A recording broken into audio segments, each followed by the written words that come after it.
Hello, everyone. Welcome to Christopher's Entertainment Blog. I'm your host, Chris. Welcome to another Supergirl recap and review video. This is season 1, episode 14. It is entitled Truth, Justice, and the American Way. This episode, guys, I really enjoyed it. I don't think it was the best episode they had. It had a few rush spots here and there, a few spots that I didn't really care for very much, but overall, I thought it was a pretty good episode. The whole stuff that didn't work for me, the Cat Grant stuff with this new character Sibon Smythe, I didn't like that new secretary dynamic thrown in there. I thought she was incredibly annoying. She was snooping around and acting creepy, and she was just a smartass when it came down to it. I didn't really care for her very much until I looked it up and I found out that she's actually a character in, like, I think the new 52 comic. So it makes sense now that they're actually throwing this new character in there, and maybe she'll become like an even bigger villain down the line for Kara. So that's kind of interesting. But I didn't like her at first. I don't like the character. She's kind of creepy.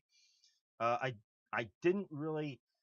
There was a few odd spots here and there that I thought were nitpick negatives. Like, it just didn't make any sense to me. The whole stuff with Non at the beginning, I thought it was touching, though, the whole funeral thing. But I just didn't understand, like, where did that casket thing come from, and like where is it flying to? I mean, I guess it's flying to like Krypton somewhere, but I mean, it just didn't make much sense.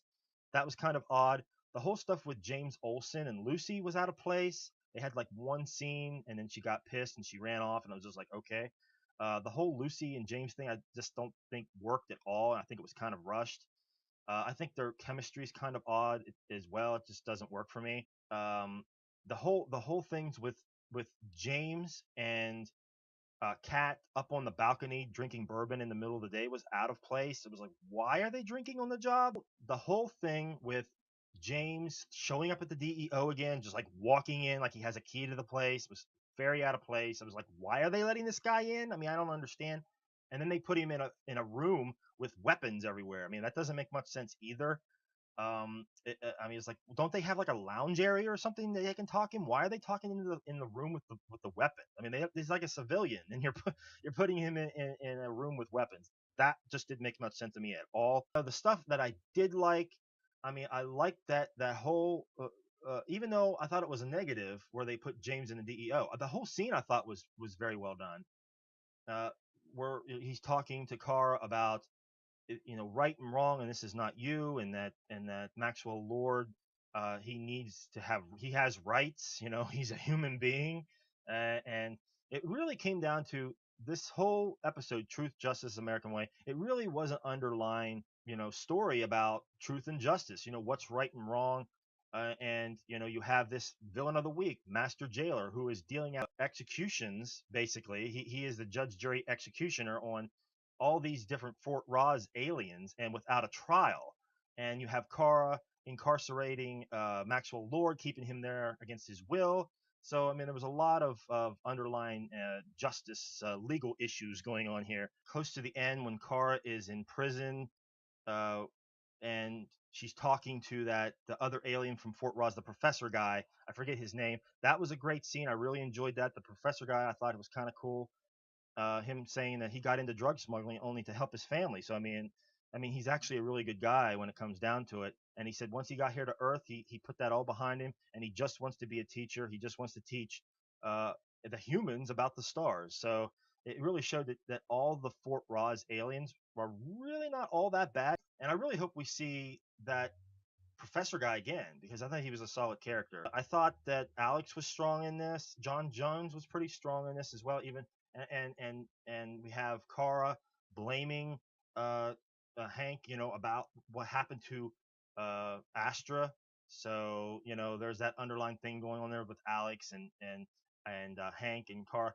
There's a little bit of a lie. There's a lie going on there. So so that's going to come back, I think, to bite Alex in the end. Something's going to go down where Kara's going to be pissed at her for a while. So she's keeping this from her. So yeah, the villain of this week, Master Jailer. I was like, oh man, this character is going to be lame.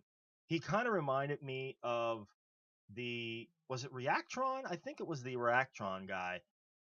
He reminded me of him at first. I was like, oh god, Reactron was it was pretty lame character. didn't really like the design of him. In the past episode, I didn't like him very much. I felt like this Master Jailer was going to be a carbon copy of that, and for a minute, I actually thought it was the Reactron guy, but it wasn't. It was this guy, Master Jailer, and at first I was like, "Whoa, what's going on here?" I was like, "This guy looks kind of lame," but it turned out by the end of it, I actually thought he was pretty cool. I like the chains that come out of his arms, like yeah, like the weapons or whatever. I mean, they could have that could have been really bad. I mean, it could have been just so cheesy effect, looked terrible. They actually pulled it off quite well, especially when he was fighting Kara and he chained her up in the X, up in the air or whatever. I was like, wow, that's unique. Uh, so, and that whole fight scene was pretty badass. I really enjoyed that whole fight scene with Carr and Master Jailer. He was kind of a cool character too by the end of it. But overall, guys, I really thought the episode was pretty solid. Not the best episode, but pretty good. I really enjoyed it. But hey, guys, write in the comments below what you thought of the episode. If you liked it, if you didn't like it, what you did like about it, what you didn't like about it. Please write in the comments below. But that will do it for me for this week, guys. I will see you guys next week for another Supergirl recap and review. Thanks a lot, guys. Take it easy.